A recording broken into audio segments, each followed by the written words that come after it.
Tomb Raider is one of the most iconic video games of its generation. Developed by Core Design and initially released in 1996 for the PC, PS1 and Sega Saturn, it has spawned over a dozen sequels and spin-offs, as well as a slew of comic books, cartoons and movies.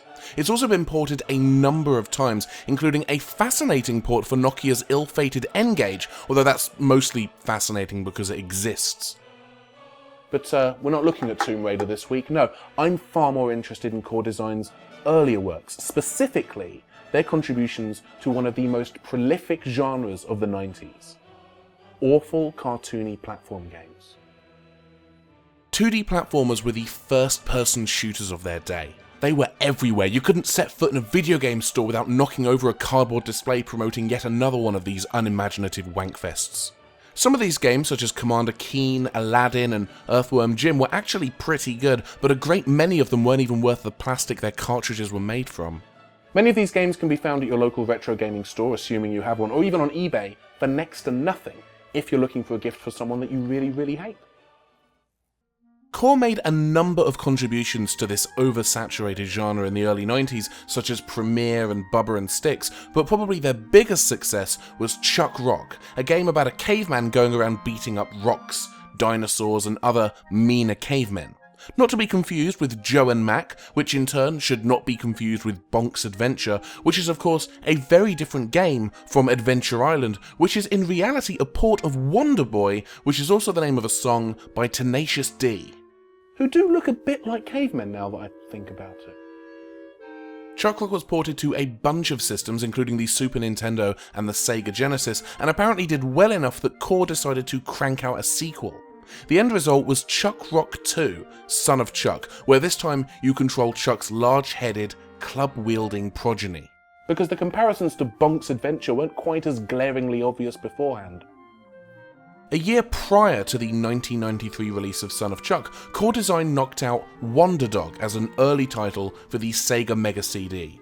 This was yet another cartoony platformer released in an era of cartoony platformers for a system accessory nobody seemed to be remotely interested in buying at the time, so a shrewd move on Core's part there.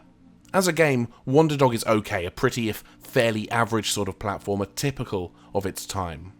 But somebody saw some good in Wonder Dog, specifically somebody at Core Design, because when the time came to port Chuck Rock 2 Son of Chuck to the Mega Drive and the Mega-CD, rather than painstakingly recreating the game engine from scratch, they opted instead to use the game engine from Wonder Dog and reconstruct the game in there. And so this game was ported by way of this to become this. Isn't that interesting? Well, not half as interesting as what happened next. Or possibly exactly half as interesting. You see, this same year, some bright spark at Core got the idea into their head that it'd be a good move to port Wonder Dog from a system accessory nobody seemed to be remotely interested in buying to a home computer in the midst of its death throes. And so the decision was made to release Wonder Dog on the Amiga. Once again, the notion of rebuilding the game engine probably felt like too much of a chore to Core's programming team, so the decision was made to reuse the engine of an existing game. That game, unsurprisingly, was Chuck Rock 2 Son of Chuck, whose engine was retooled to allow this to happen. There are some differences between this version and the Mega-CD original. For instance, on the Mega-CD, Wonder Dog can walk or run depending on whether or not you're holding down B, jump is mapped to the C button, and you throw stars by pressing A, but most Amiga users at the time only had a one-button joystick, so the decision was made to map jump to the up motion on the stick, use the fire button to, fire, and to simply have Wonder Dog running all the time.